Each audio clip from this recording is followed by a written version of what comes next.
Hi, I'm back with another crazy design. This time it's the front carriage of my Tangara train.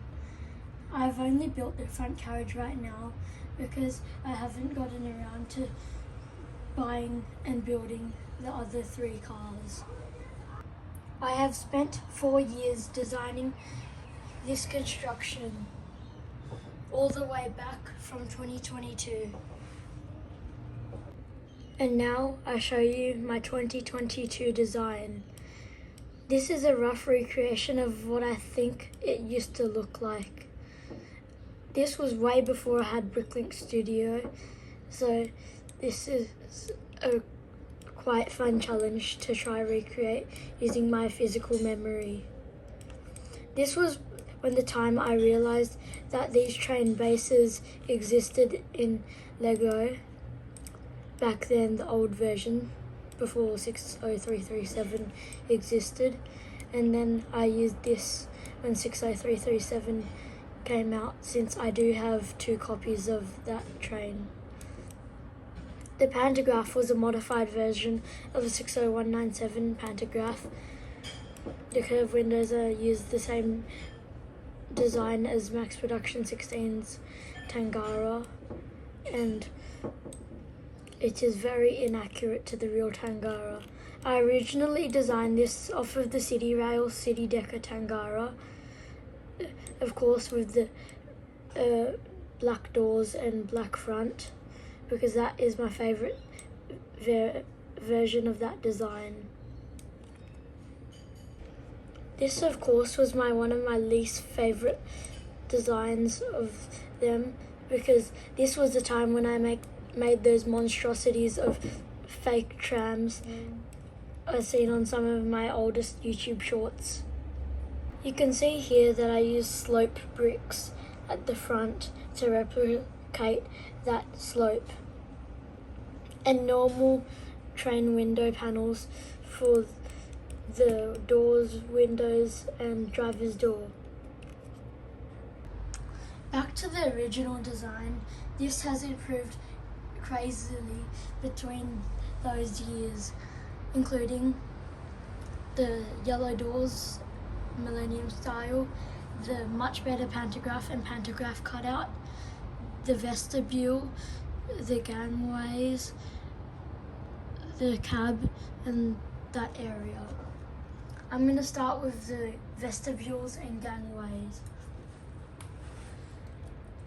Since they have continuous concertinas, I have made about 2/3 of the whole gangway concertina area.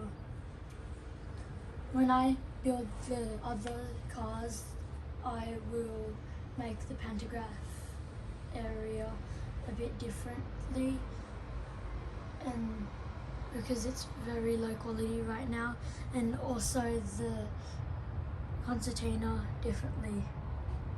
The reason for that is because I've only made 2/3, as mentioned earlier. As you can see here, the vestibule area has the grills and grated area now, as well as much better windows and a much more aligned look.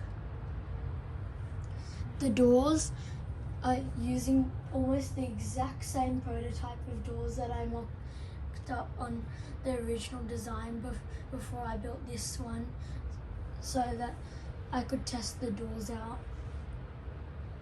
These doors are based off of the newest City Rail conversion that turned into Sydney trains. I'm not sure if it was City Rail when these doors entered, but the pinstriping is now half thinner. The pantograph cutout finally is a cutout with angled bits to make sure it looks as accurate as possible, as well as the pantograph, which I have used the tried and true design with the 42013 ice skate parts that I recently found on Bricklink Studio, which is the best now. The double decker section is much different to the original design.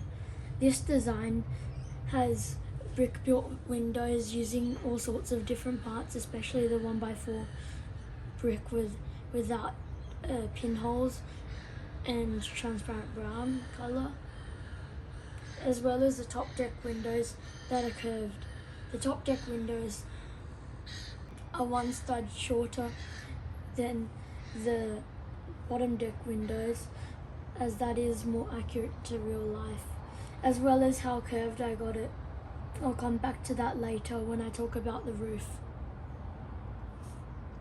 The doors and the front is exactly the same as the ones near the vestibule, as well as the driver's door, which was built on the side and is still 2 studs wide. The angled bit at the front was the most hard thing to recreate on the cab, especially on how finicky and fiddly the design is when I put them all together. I did not record a time lapse of the construction as it took way too long to build. Moving on to the bogie section, you see I have recreated the outwards things on the bogies, which I will flip the train over and show. On the bottom, you see I have used tiles and brackets so that the pinstriping can stay, as well as the smoothness, as well as quarter tiles to transition. The bogies can rotate as well, but not that much. I can change it in future to rotate more. Since there is not a lot of detail on the bogies, as you saw, I have used beveled gears in the light bluish grey colour, which were extremely expensive to get for this design. Moving onto the front of the cab. The front of the cab is almost exactly the same design as when I last did a small explainer, with the addition of extra slopes there and headlight bricks. The reason for these headlight bricks I will show in the showcase video, probably, but they are real lights. I've used stickers on the front to make it slightly darker in the middle 3 panels rather than the outside line, because that is what the real thing is like, as well as the check valve, which I have increased in size, which not really increased in size, I just added black adhesive vinyl to make it look slightly bigger. You see here that I have power hub and powered up controller there, and if I press the button,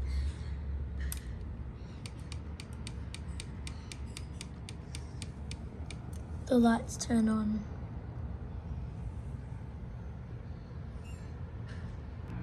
Up to the more smaller details, I have added stickers at the ends of the vestibule windows so that they are more accurate to the real thing. As well as the drawbar should be there, but I've just covered up with black bricks since there's no other carriage to join it to yet. The pantograph design is pretty much the exact same design as Max Production 16's Comenge, with minimal differences, especially around the pantograph base. And if you're wondering, it doesn't close flush in the pantograph cutout.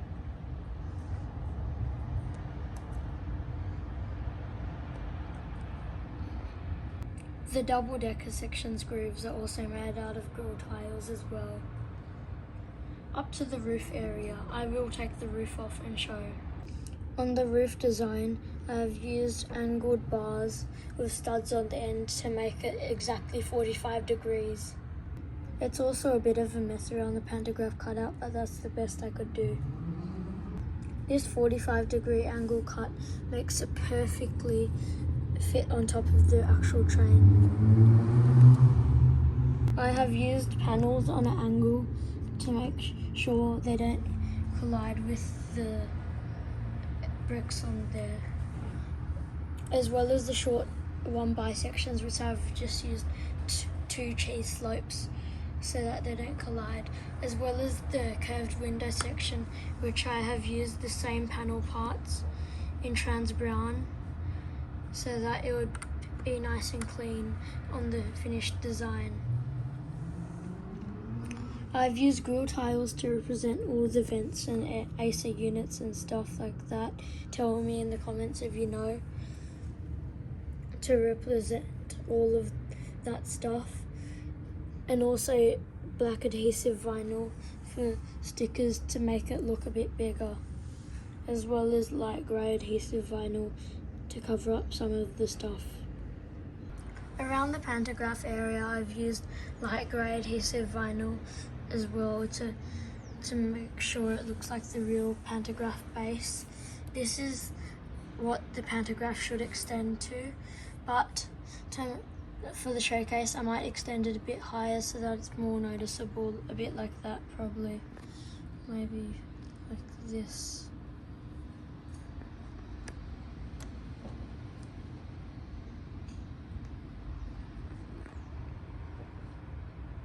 For a sneak peek, guess what station I'm working on currently? I might not finish it though.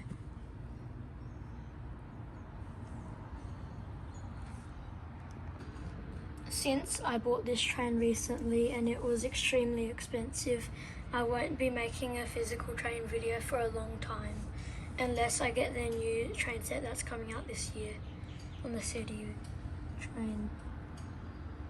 I would frequently do more updates on this design, especially when I get the rest of the carriages, but this is probably the long form video of how I made it. After we got sidetracked about that, let's move on to the top of the roof around the cab.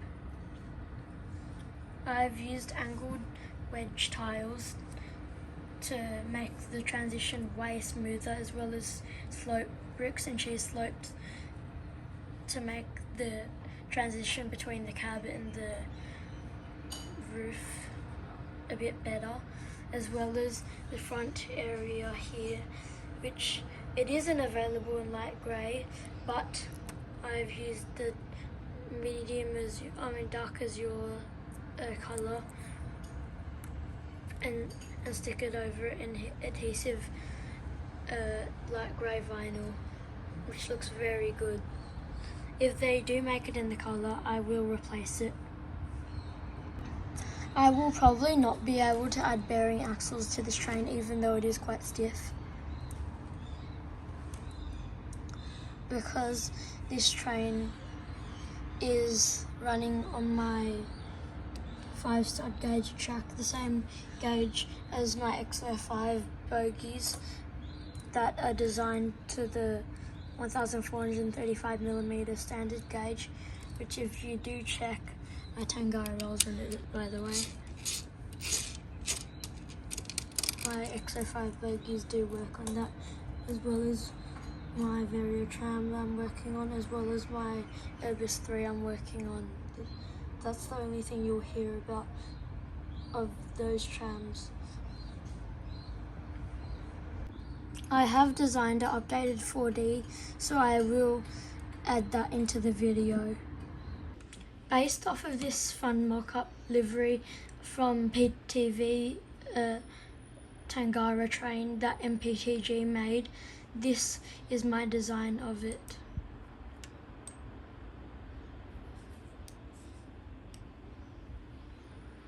You see the front here, how there's only 2 windows and just a middle panel there, as well as yellow around the front and dark azure on the bottom of the front, as well as those much more detailed headlights and the common style coupler, as well as the yellow stripe that goes all the way around. The bogies are 4-stud gauge, obviously. The angled window panel is still black, but then the driver's door's blue, and then these doors are blue, even though they represent the Millennium doors. And I have made the middle carriage symmetrical, since there is only 3 cars, in this case going to 6 cars. I've made the pantograph cut out bigger and used the Comenge design. This is not the right piece. And get it in.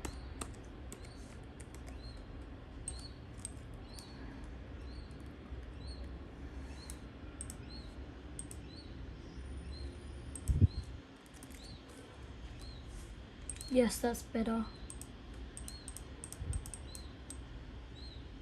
With the 42013, that's Max Production 16's Comenge pantograph design at the bottom there. Everything else is mine.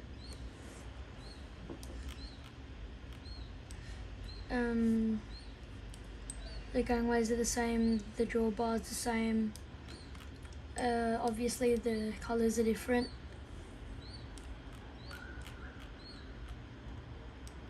And then this is what it looks like between them two.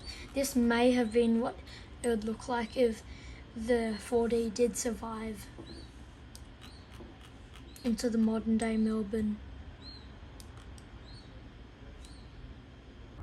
I'm pretty finished with talking about this Tangara design, as it has taken 4 years of designing, and I'm pretty sure that's the end of the video and I should stop speaking now.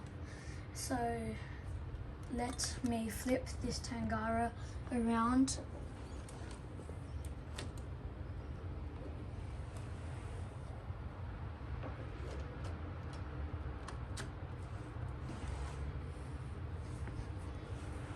And thanks for watching. Please like and subscribe, otherwise you'll miss out on all the future videos.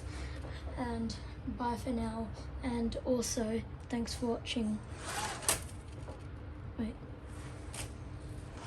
that's better.